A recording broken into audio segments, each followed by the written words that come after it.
안녕하세요. 혁신 가이드 한병민입니다. 제가 이번에 쓴 네 번째 책 숨은 혁신 찾기와 관련해가지고요. 얼마 전에 저자로서 서면 인터뷰를 진행을 했는데요. 그 내용을 영상으로 여러분들과 공유를 하려고 합니다.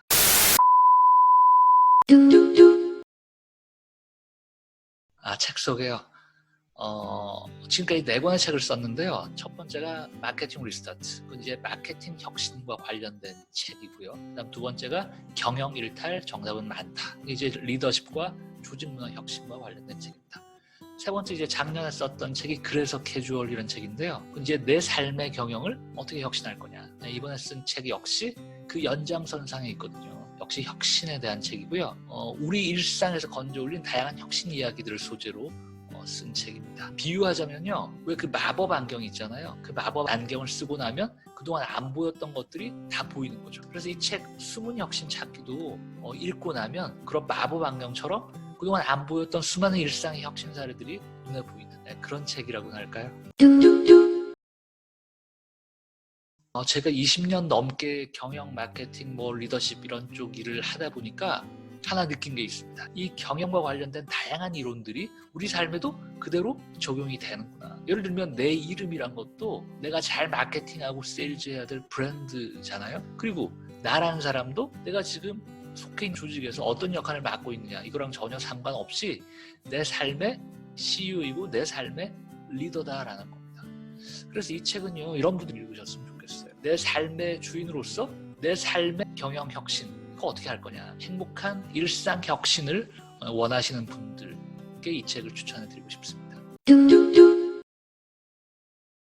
이 책을 이제 보시면 아시겠지만 크게 세 파트로 나뉘어져 있거든요. 혁신을 빚어내는 힘, 그래가지고 첫 번째로 지혜와 전략, 두 번째로 창의와 통찰, 세 번째로 본질과 철학, 이렇게 제가 나눠놨는데요. 이 세 가지가 골고루 조화를 이루면서 돌아가야 올바른 혁신이 이루어질 수 있다. 그럼에도 불구하고 딱 하나만 고르라면 본질과 철학이란 말씀을 드리고 싶습니다. 본질과 철학이란 게 뭐냐면 내가 하고 있는 일에 어떤 방향성을 잡아주는 나침반 역할이거든요. 속도가 아니라 방향이란 말이 있는 것처럼 아무리 빨리 가면 뭐하나요? 전혀 잘못된 정반대의 방향으로 갔다면 돌이킬 수 없는 실패가 되는 거죠. 그래서 내가 이 일을 도대체 왜 하고 있나, 내가 하고 있는 이 일을 통해서 세상에 어떤 가치를 더해주려고 하나, 그런 차원에서 여러분들께 강조해서 말씀드리고 싶은 게 바로 이 본질과 철학이란 부분입니다. 일부러 대중문화 속에서만 사례를 찾는 건 아니고요. 사실 우리 일상에서 수많은 혁신들이 지금도 일어나고 있거든요.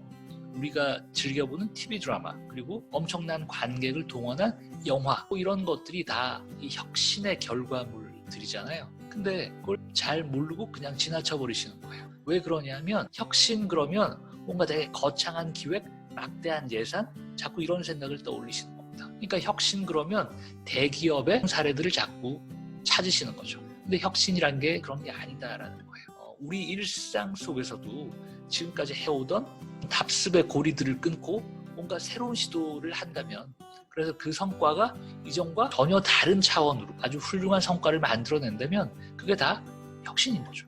그래서 일부러 대중문화에서 찾았다라기보다 그런 시각과 그런 생각을 가지고 하루하루 살다 보니까 그런 것들이 자꾸 눈에 보이는 거예요. 그래서 우리 일상 모든 게 바로 다 마케팅이고 세일즈고 리더십이고 경영이구나, 이제 이 생각을 하는 거죠. 제가 현장에 요즘 가보면요, 강의나 자문 때문에 많은 CEO 분들을 만나 뵙습니다만, 리더분들이 요즘 제일 많이 고민하는 게 뭐냐?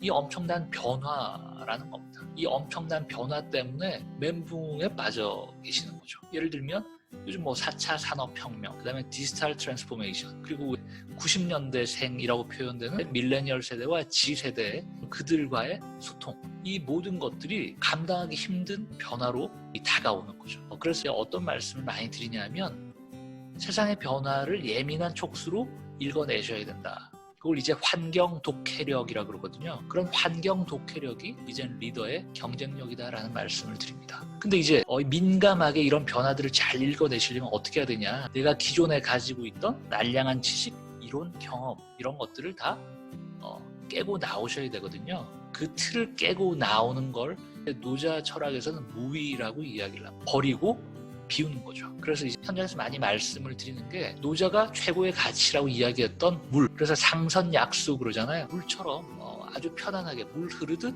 순리대로 자연스럽게 그리고 유연하게 탄력적으로 그렇게 경영을 하십사 그런 말씀을 많이 드립니다. 이 사실 엄청난 많은 메시지들이 함께 녹아있는 내용인데요. 오늘 인터뷰니까 아주 짧게 그렇게만 말씀을 좀 드리겠습니다. 예전에 칼럼을 많이 썼었죠. 1일 칼럼도 연재를 하면서 주간, 그다음에 월간 단위의 칼럼들을 한창 쓸 때는 한 달에 정말 20편 정도까지도 썼던 것 같아요. 그러다 보니까 늘 이번엔 뭘 써야 되지? 글감에 목말랐었거든요. 그럼 사람이 어떻게 변하냐면 엄청 예민해집니다. 그 예민해진다라는 게 뭐 화를 많이 내고 이런 차원의 예민함이 아니고요. 글감을 찾아서 제 몸의 모든 세포, 촉수 이런 것들이 아주 예민하게 작동을 하는 거죠.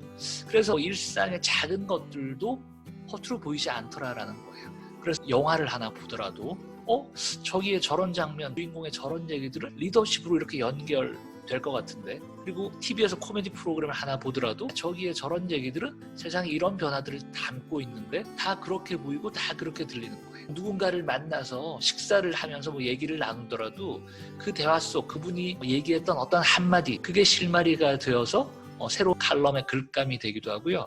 신문을 읽다가 보게 된 한 줄의 문장, 그게 또 중심이 돼서 글을 쓰게 되기도 하고요. 그래서 많은 글을, 칼럼들을 잘 쓰려면 일단 소재를 잘 찾으셔야 되잖아요. 일단 예민하게 깨어 있어야 된다. 내 주변 일상의 변화에 정성껏 귀를 기울이는 그런 습관이 중요하지 않을까 생각을 해봅니다.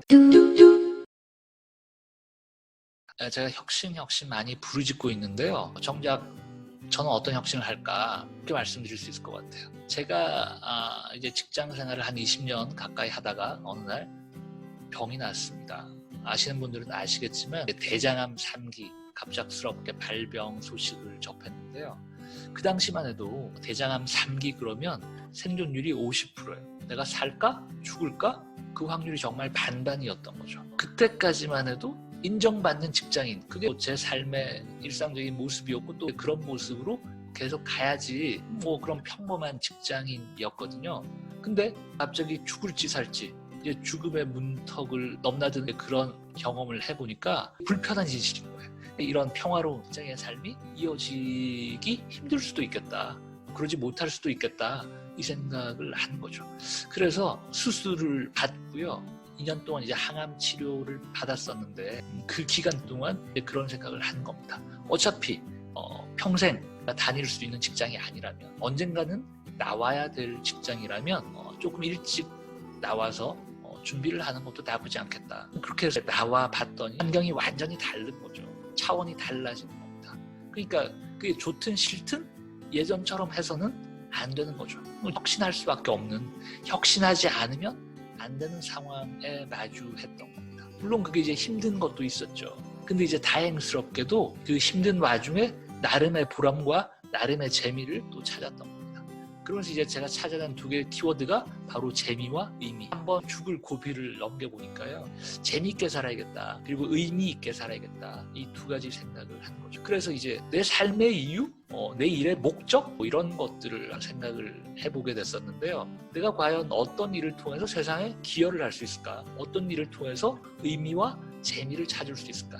그래서 이제 정의한 제 일의 목적이란 게 뭐냐면 세상에 많은 사람들이 각자가 내 일과 삶의 CEO다, 내 일과 삶의 리더다라는 걸 인식하셔가지고요. 그 일과 삶의 경영을 행복하게 하실 수 있도록 도와드리는 거. 그게 내 일의 목적이구나. 스스로 이렇게 정리를 한 거죠. 그래서 저는 이제 그런 생각을 하는데요. 혁신이라는 것도 내 일의 목적을 현실로 만들어가는 과정. 그래서 제가 방금 말씀드렸던 제 일의 목적을 위해서 오늘도 저는 이제 다양한 도전들, 다양한 시도들을 하고 있는데요. 그게 어떻게 보면 제가 평소에 하고 있는 제 일상의 혁신이 아닌가, 그런 말씀을 드립니다.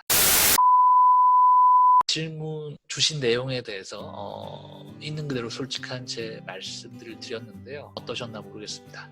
이 아무쪼록 이 숨은 혁신 찾기 이 책과 함께 내 스스로가 내 일과 삶의 리더구나 CEO구나 꼭 한번 새롭게 인식하는 계기가 되셨으면 좋겠고요. 그 과정을 통해서 우리 일상 속에서 행복한 그리고 즐거운 그런 혁신들 빚어 나가셨으면 하는 바람입니다. 오늘도 혁신하십시오. 고맙습니다.